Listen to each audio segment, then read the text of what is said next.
ओम आप्यायन्तु ममंगानि वाक् प्राणश्चक्षुश्रोत्रमतो बलमिन्द्रियाणि च सर्वाणि सर्वं ब्रह्मोपनिषदं माहं ब्रह्म निराकुर्यात् मा निराकरोत्।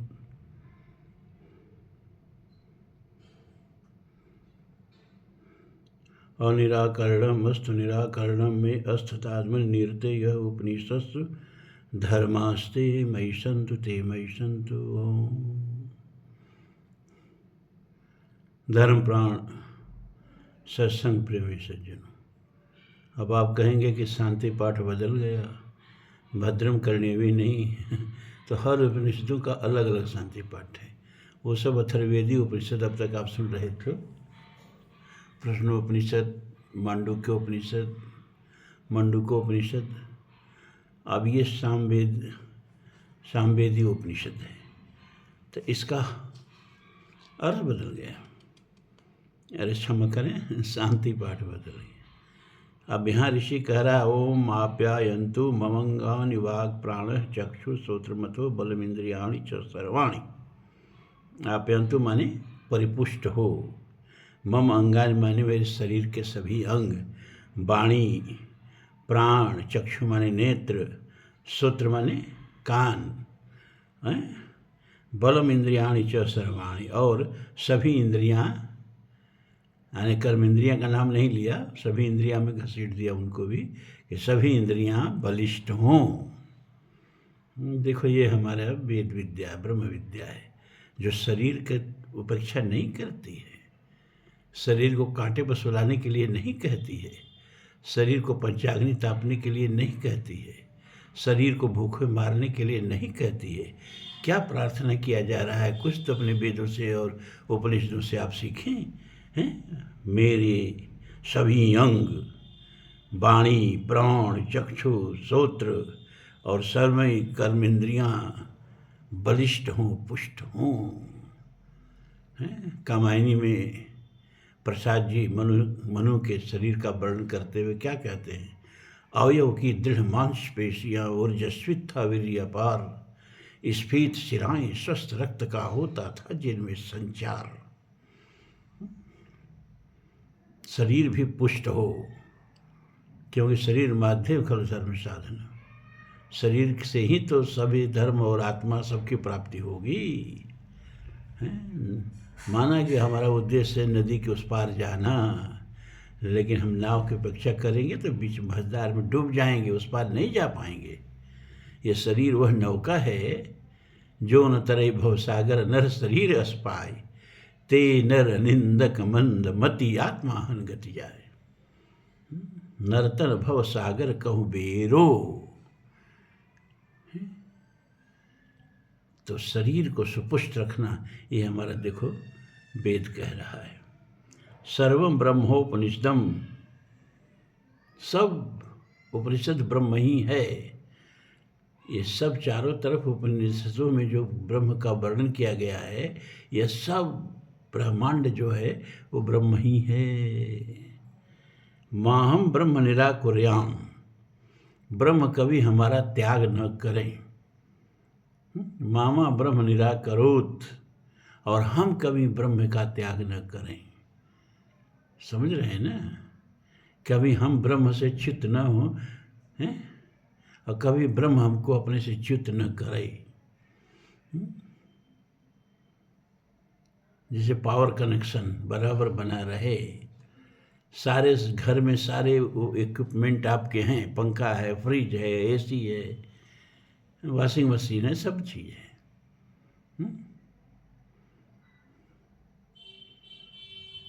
लेकिन अगर बिजली का कनेक्शन कट गया तो सब चीज़ बेकार। उसी प्रकार ब्रह्म जो है वो हमारा चिन्मय कनेक्शन है, कट गया तो सब वो शरीर का उपकरण बेकार। तो कभी ब्रह्म हमारा त्याग न करे और कभी हम ब्रह्म का त्याग न करें। अनिराकरणम अस्तु निराकरणम में अस्तु, और हम दोनों एक दूसरे का कभी त्याग परित्याग न करें। तदात्मन निरते यह उपनिषत्सु धर्मास्ते मयि सन्तु ते मयि सन्तु। तदात्मन निरते यह उपनिषत्सु,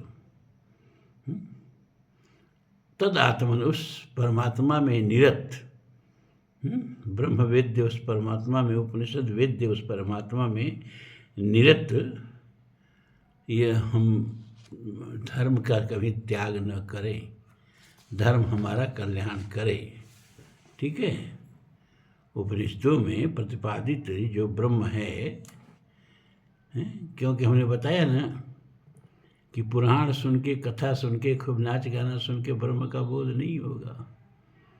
बिल्कुल ऐसा ही होगा जैसे कोई कहे कि हमने कान से वो दृश्य देखा। अरे एक दृश्य देखने के लिए नेत्र चाहिए, उसी तरह ब्रह्म बोध के लिए ब्रह्म विद्या चाहिए, और किसी भी विद्या से कोई भी बोध नहीं होगा। तो हम बड़ा पछता रहे हैं, कहाँ महाभारत कथा लेके बैठ गए। ऐसी ऐसी बातें उसमें आती हैं, कहने का मन नहीं करता है। पुराणों में तो और गड़बड़ है। वो तो आप ये कहिए कि गीता प्रेस वाले बड़ा चालाकी किए हैं कि संक्षिप्त पुराण सब निकाले हैं, और पुराणों का वो अंग काट काट के बाहर कर दिए हैं जिसको आप अपने परिवार में बैठ के सुना नहीं सकते।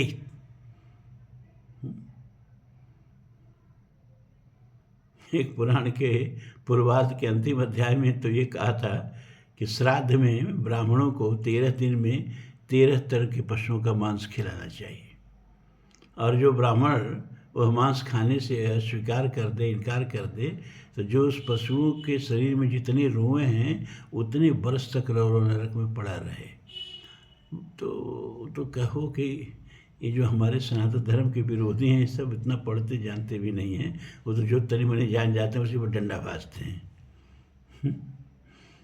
तो गीता प्रेस वालों ने चालाकी की, उसको देखेंगे आप, एक भागवत को, श्रीमद् भागवत छोड़ दें, संक्षिप्त पुराण, संक्षिप्त पुराण। और भागवत ही एक ऐसा पुराण है जिसको पढ़ा सुना जा सकता है, सुनाया जा सकता है। हालांकि उसमें भी कुछ बातें परेशान करती हैं। जैसे एक जगह कहा जा रहा है कि अगर अतिथि ब्राह्मण हो तो उसकी सेवा में अपनी पत्नी को भी लगा देना चाहिए। ये नारद जी कह रहे हैं। तो कुछ बातें हैं जो चुप जाती हैं। खैर, ये सब आप लोगों को नहीं जानना है, काम भर। इसीलिए तो हमको ब्रह्म विद्या में मन लगता है। यहाँ कोई परेशानी नहीं है, सीधे ब्रह्म की बात की जाती है। तो उपनिषदों में जो वर्णित ब्रह्म है, मई संत ते मई संत, वे सब मुझ में हों, यानी वो ब्रह्म पूरी तरह मुझ में प्रकट हो जाए, तभी तापों की शांति हो। ये अब केनोपनिषद हमें लग रहा है कुछ सुनाए थे, लेकिन कितना सुनाए थे याद नहीं है। हाँ, इतना जरूर था कि बहुत विस्तार हो गया था, आप लोग परेशान होने लगे थे। तो अब संक्षेप में आज 4-5 दिन में पूरा उपनिषद 4 खंड का है, ख़त्म कर देंगे। आज पहला खंड एकदम समाप्त करने जा रहे हैं। अथ केने शितम पतित प्रेषितम मन केन प्राण प्रथम प्रयतयुक्तः केने शितां वाचमिमां वदन्ति चक्षुश्रोतं क उदयो युनक्ति। केने शितं पतति प्रेषितं मन, किसके इच्छा के द्वारा, केन शितं, किसके इच्छा के द्वारा ये मन जो है वो विषयों में पतित होता है, विषयों में गिरता है। ईशितम का शब्द आया, मतलब वो जो शरीर में चेतन तत्व है ना, वो जबरदस्ती मन को पकड़ के विषयों में नहीं गिराता है, लेकिन उस मन के पीछे चेतना उसी की रहती है। मन के स्वयं न कोई ऊर्जा है, न कोई चेतना है, न कोई इच्छा है। तो ये सब उसी चेतना से इसको प्राप्त होता है। इसीलिए कहा कि किसकी इच्छा से ये मन जो है वो विषयों में पतित होता है। केन प्राण प्रथम प्रयतयुक्त, और सभी इंद्रियों में, अभी प्रश्न देखा ना कि प्राण सबसे श्रेष्ठ है, तो सबसे महान, सबसे श्रेष्ठ प्राण किसकी प्रेरणा से अपने कार्य में संलग्न होता है, अपने कार्य में निरत रहता है। केन इष्टाम वाचमिमाम वदंती, और किसकी इच्छा से ये वाणी जो है वो बोलती है। अचक्षु श्रोत कौ देवो युनक्ति, और ये कान को और नेत्र को वो कौन देवता है जो इनके विषयों में नियोजित करता है। ये शिष्य जो है गुरु से प्रश्न पूछते हैं कि ये सब तो जड़ है ना, क्योंकि एक चीज़ है जो शरीर से निकल जाती है, चेतना, तो फिर सब जड़ हो जाता है। न आँख कुछ देखती है, न कान कुछ सुनता है, न नासिका कुछ सूंघती है, न वाणी कुछ बोलती है, न शरीर कोई उत्कंप करता है। तो कौन है जो शरीर में विद्यमान रहता है? तो ये सब अपने अपने कार्यों में प्रवृत्त होते हैं। संक्षेप में समझिए, अब इस बार शिकायत ही नहीं रहेगी कि बहुत विस्तार से बता रहे हैं। श्रोतस्य श्रोतो मनसो मनो यद्वाचो वाचम स प्राणस्य प्राण, चक्षुस्य चक्षुरत उच्च धीरा, प्रेतादस्माद् लोकाद् मृता भवन्ति।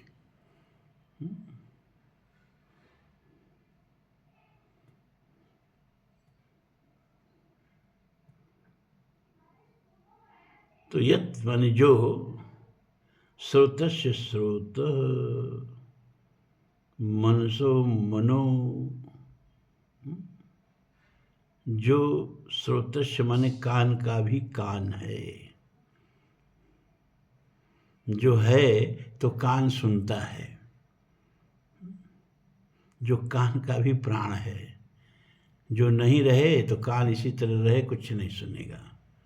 तो जो कानों का भी कान है और मन का मनन है, जो मन का भी मन है, मन जिसकी शक्ति से मनन करता है, प्राणस्य प्राण, और जो प्राणों का भी प्राण है, जो है तो प्राण भी अपने कार्य में संलग्न रहता है। वाक, इंद्रियों का भी जो वाणी का भी जो वाणी है, और इन चक्षु से चक्षु, नेत्रों का भी जो नेत्र है, जो है तो नेत्र देखता है, और जो नहीं है तो नेत्र खुला रहे। मर जाते हैं आंखें खुली रह जाती हैं, मरने के बाद भी खुली रही आँखें। मैथिली शरणगुप्त में एक लिखा ना, उनकी लाइन याद आ रही है कि लोग जाते जाते भी कुछ और देख जाना चाहते हैं, मुदती हुई भी खुली आँखें ही रह जाती हैं। अब हम जानते हैं कि हम मर रहे हैं, हर मरने वालों का पता चल जाता है, तो बेचारा आँख फाड़ फाड़ के जिसको इतना देखा, जिस दृश्य को अब अंतिम बार देख रहा है, और जानता है अब नहीं देखने को मिलेगा, तो मर तो जाता है लेकिन आँखें खुली रह जाती हैं, और अब खुली आँखों से कुछ नहीं दिखता है। तो जो नेत्रों का भी नेत्र है, और जो चला जाता है तो नेत्र भी किसी काम का नहीं रह जाता है।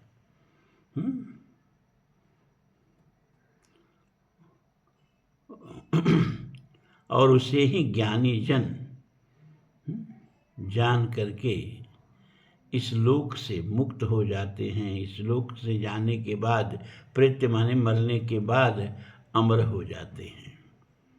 उस तत्व को जान करके, किसको? जो मन का भी मन है, जो नेत्र का भी नेत्र है, जो प्राणों का भी प्राण है, जो कानों का भी कान है, जो है तो सब अपने अपने कार्य में लगे हुए हैं, और जो नहीं है तो सब बेकार है।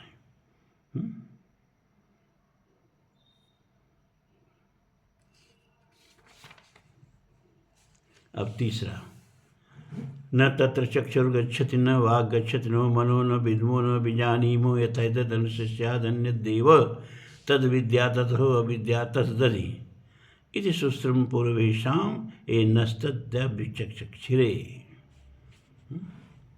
न तत्र चक्षुर्गच्छति। अब गुरु कह रहा है, देखो भैया मेरे समझ में नहीं आ रहा है, हम तुमको कैसे उसके बारे में बताएं। निषेधात्मक ढंग से ही बताया जा सकता है। इत मिथ्यम कही जात न सोई, तुलसी ने मानस में लिखा। ऐसा है ये तो बताया ही नहीं जा सकता। उसको बताना होगा तो यही बताना होगा कि ऐसा नहीं है, ऐसा नहीं है, ऐसा नहीं है। कैसा है ये बताना मुश्किल है। क्योंकि वाणी का विषय नहीं है, नेत्र का विषय नहीं है, इंद्रियों का विषय नहीं है, मन का विषय नहीं है, बुद्धि का विषय नहीं है। ये सब उसको विषय नहीं बना सकते। परमात्मा को आप विषय नहीं बना सकते। जो जिसको मन जान गया वो मन का विषय हो गया। नेत्र ने जिसको देख लिया वो नेत्र का विषय हो गया। कान ने जिसको सुना वो शब्द कान का विषय हो गया। नासिका ने जिसको सूंघा वह नासिका का विषय हो गया। त्वचा ने जिसको स्पर्श किया वो त्वचा का विषय हो गया। तो ऐसे ब्रह्म को देख करके, सूंघ करके, स्पर्श करके, सुन करके नहीं जाना जा सकता। क्यों? इन सारी इंद्रियों के कार्य व्यापार से ऊपर है। ये सारी इंद्रियां उसकी शक्ति से काम कर रही हैं। तो विज्ञातार मरे केन बिजानियात, बृहदारण्यक उपनिषद कहता है कि जिससे हम सबको जानते हैं उसको कैसे जाने भैया? आग सबको जलाती है। कोई आग पर गुस्सा आ गया, कहा आग को कि हम तुमको जला देंगे। आग को कैसे जलाओगे? वो तो खुद दूसरे को जला रही है। तो न तत्र चक्षुर्गच्छति, न वहाँ आँख पहुँचती है, न वाग गच्छति, न वाणी पहुँचती है, न मनो, न तो मन पहुँचता है, न विद्मो न विजानीमो। न विद्मो माने न विद्मः, न तो हम स्वयं अपनी बुद्धि से उसको जानते हैं, और न विजानीम, दूसरे के द्वारा सुन के ही जान सकते हैं। वह विदितादत, जाने हुए से, और अविदितादत, नहीं जाने हुए से, दोनों से अलग है। जाने हुए से और नहीं जाने हुए से दोनों से अलग है। इति पूर्वेशाम, यह अपने पूर्वजों के मुख से सुश्रुम हम सुनते आए हैं, जिन्होंने हमें उस ब्रह्म तत्व का भली भांति व्याख्या करके समझाया था। तो क्या समझाया था? यस्या मतम तस्य मतम मतमस्य न वेदस, अविज्ञातुम विजानताम विज्ञातुम अविजानताम। आगे आएगा ये मंत्र कि जो कहता है कि मैं ब्रह्म को जानता हूँ, जान लो ब्रह्म को नहीं जानता है, क्योंकि उसे जाना ही नहीं जा सकता। वो क्या झूठ बोल रहा है? लोग रास्ता वहाँ का पता वहाँ का बताते हैं, जहाँ न कभी गए हैं न कभी जाने वाले हैं। वहाँ का पता सब लोग बता रहे हैं।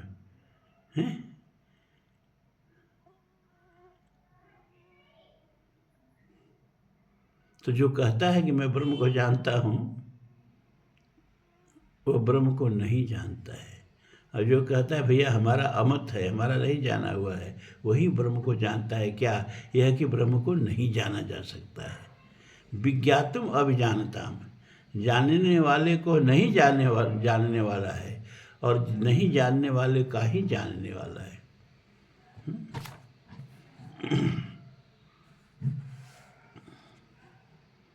यद वाचा न अभ्युदितम येन वाग अभ्युदते तदेव ब्रह्मम तुम विद्धि नेदम यदि उपासते। यदि वाचा न अभ्युदितम, जो वाणी से प्रकट नहीं किया जा सकता, मन सभीत जहि जान न वाणी, तर्क न सकहि सकल है अनुमानी। नीत नीत जहि वेद निरूपा, निजानंद निरुपाधि अनुपा, अगुण खंड अनंत अनादि, जी चिंतई परमार्थवादी। यद वाचा न अभ्युदितम, जो वाणी से अभ्युदित नहीं हो सकता, वाणी से प्रकट नहीं हो सकता, वाणी से नहीं बतलाया जा सकता, इन वाग अभ्युदते, बल्कि जिसकी शक्ति से वाणी प्रकट होती है। जो वाणी का प्रकट करने वाला है वो चला गया, जीव तो जस की तस रही। अगर दांत नहीं टूटा है तो मरने के बाद भी दांत जस का तस रहा, तालू जस का तस रहा, कोई शब्द उच्चारित नहीं हो सकता। क्यों? क्योंकि उस शब्द के पीछे जो बैठा था, यह वाक्येंद्रिय के पीछे जो बैठा था, जिसकी ताकत से यह वाक्येंद्रिय काम करती थी, वो चला गया। तो जो वाणी का भी वाणी है, जैसे बल्ब है और फ्यूज नहीं हुआ है, पंखा है नहीं जला है, फ्रिज है, सब सही है, लेकिन बिजली चली गई तो जस का तस सब रह के भी व्यर्थ है। इसीलिए वो जो शरीर का पावर कनेक्शन है, वहाँ से अगर कट गया तो सारा शरीर का जो संयंत्र है सब व्यर्थ है। तो यद वाचा न अभ्युदतम एन वाग अभ्युदते तद एव ब्रह्मम तुम विद्धि। उसको निश्चित ही तुम ब्रह्म जानो, नेदम यदि उपासते। और देश काल अवच्छिन्न और वाणी से वर्णित जो कल्पना कर कर के ब्रह्म को पूजा कर रहे हो, वो ब्रह्म नहीं है। ब्रह्म को जानना है तो अपने शरीर ही में महसूस करो। ये जो चेतना है, जो सारे इंद्रियों में बैठ के सारे इंद्रियों को शक्ति प्रदान कर रही है, वो चेतना ही ब्रह्म है। और जब तक आप जीवित हैं, ब्रह्म ने आपको छोड़ा नहीं है, और मरने के बाद भी वो नहीं छोड़ता है, शरीर छूट जाता है और जीवात्मा जो है वो परमात्मा में मिली विलीन हो जाती है, या परमात्मा उसके कर्मानुसार उसको दूसरा जन्म दे देता है। यन मनसा न मनते एनाहुर मनोमतम तदेव ब्रह्मम तम विद्धि नेदम येन उपासते। मन जिसका मनन नहीं कर सकता,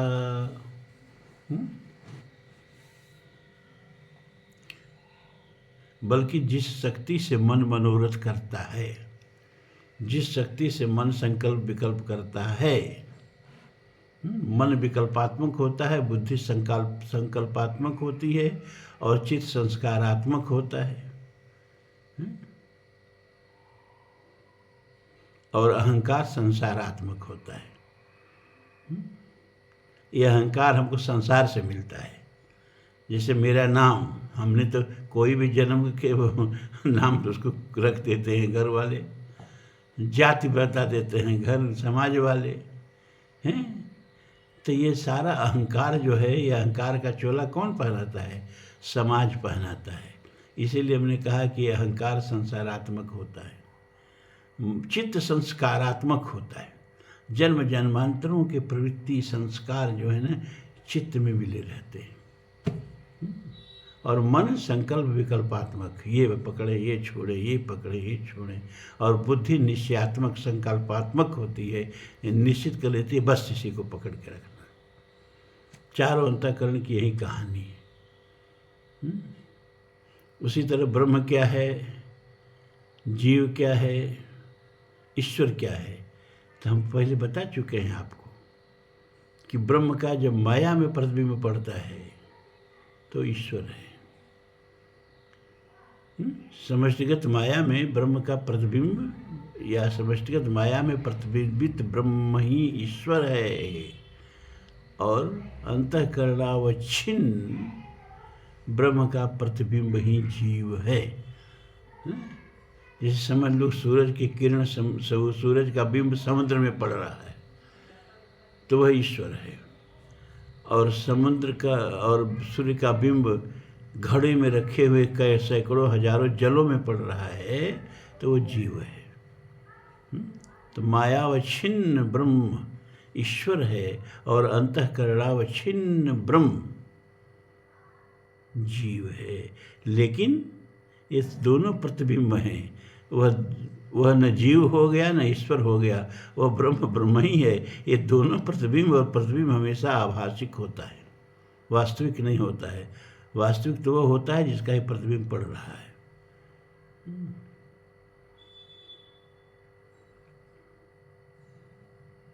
तो जो तुम मनोरथ मन से गढ़ लेते हो, कितना हास्यास्पद है। कोई कलाकार कलम उठाया, पेन क्या कहते हैं उसको, तुलिका उठाया, रंग लिया और चित्र बना दिया, मुकुट पहना दिया, हाथ में मुरली थमा दिया, पीछे गौए खड़ा कर दिया, आपके लिए कृष्ण भगवान हो गए। एक कलाकार की कल्पना आपके लिए भगवान हो गए। ये वेद कहता है अरे वो भगवान नहीं है, वो किसी के मन की कल्पना है। तो भगवान कौन है? का जिसकी शक्ति से उसने ऐसी कल्पना की।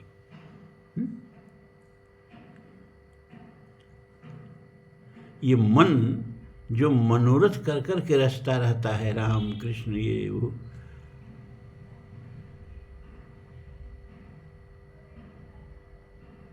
जो जिस शक्ति से मन मनोरथ कर रहा है, क्योंकि परमात्मा कभी इंद्रियों का विषय हो ही नहीं सकता।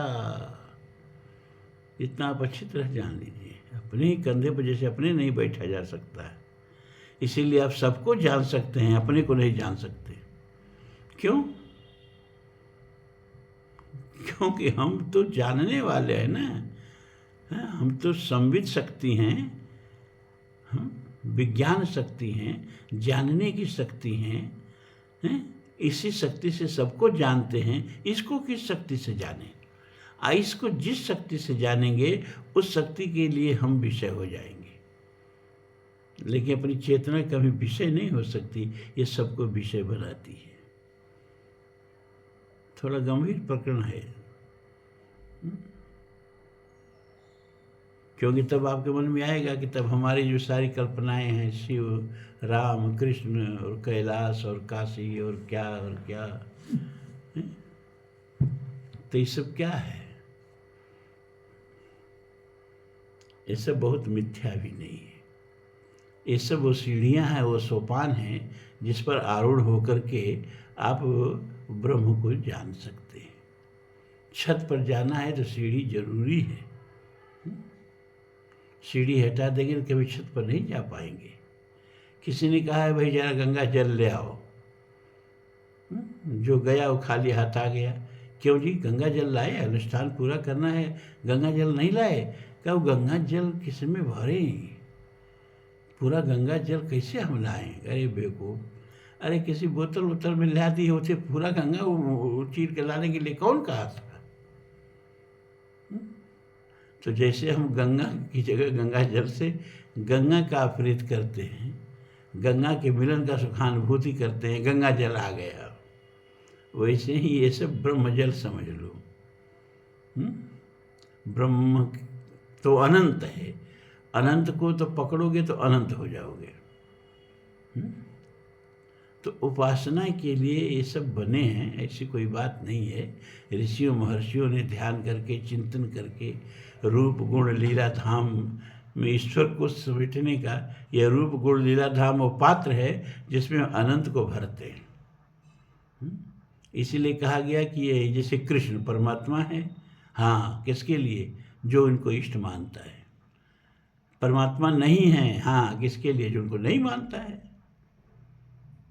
जिनके हृदय जहाँ जस प्रीति, अप्रभुतः प्रकट तहाँ तहि रीति।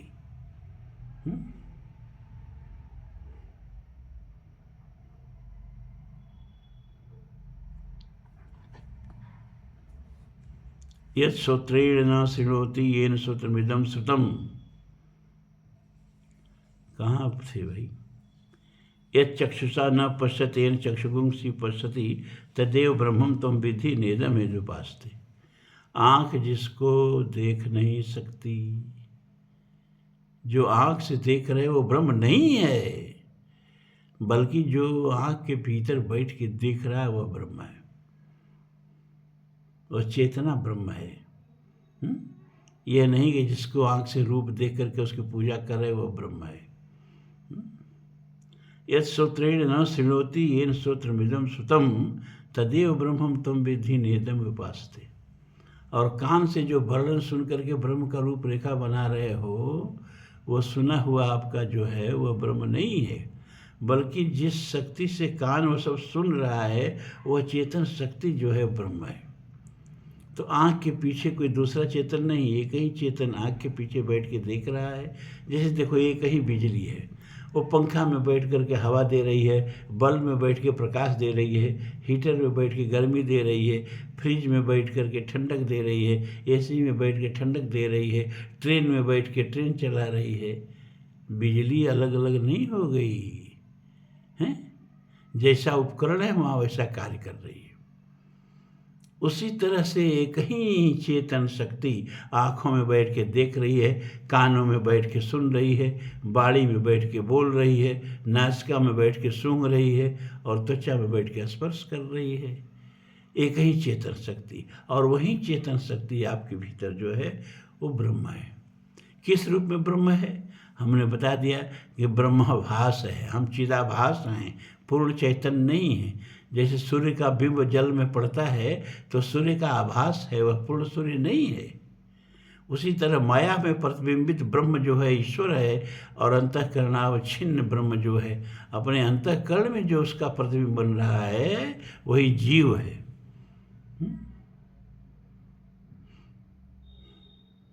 समझत कठिन, कहत कठिन, समझत कठिन, साधत कठिन विवेक, हो ही गुणाक्षर न्याय जो, पुण्य प्रति हो अनेक।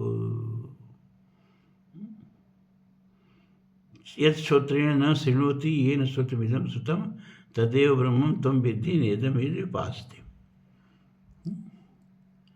जो कान सुन करके बिंब बना रहा है नहीं, जिस शक्ति से कान सुन रहा है उसको ब्रह्म समझो। यद प्राणेन न प्राणित येन प्राण प्रणीयते, प्राणः प्रणीयते, तदेव ब्रह्मं त्वं विद्धि नेदमिति उपास्ते। ये नासिका में बैठा हुआ प्राण जो शरीर में कार्य कर रहा है वह प्राण नहीं, जिसकी शक्ति से प्राण प्रणयन कर रहा है, जिसकी शक्ति से प्राण शरीर में संचरण कर रहा है, वो शक्ति जो प्राण को संचारित कर रही है वह ब्रह्म है। जब जिसको तुम उपासना करते हो ब्रह्म नहीं है।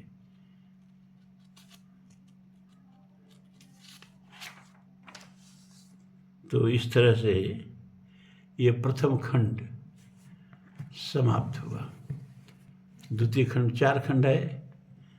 अगर सुना भी दिए हैं तो एक बार सुन लेने में क्या हर्ज है, और नहीं सुनाए हैं तो ये कहना नहीं होगा कि कोई उपनिषद छूट गया। एक चीज़ में एक खंड खत्म कर दी, अब इसे संक्षेप में समझाया भी नहीं जा सकता।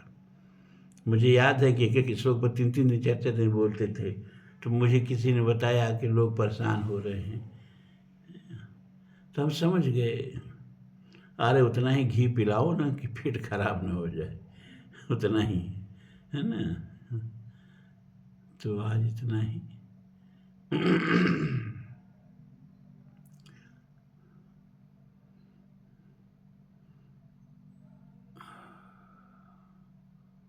ओम पूर्णमदः पूर्णमिदं पूर्णात् पूर्णमुदच्यते पूर्णस्य पूर्णमादाय पूर्णमेवावशिष्यते। सर्वे भवन्तु सुखिनः, सर्वे सन्तु निरामयाः, सर्वे भद्राणि पश्यन्तु, मा कश्चित् दुःखभाग् भवेत्। ओम शांति शांति शांति। ओम।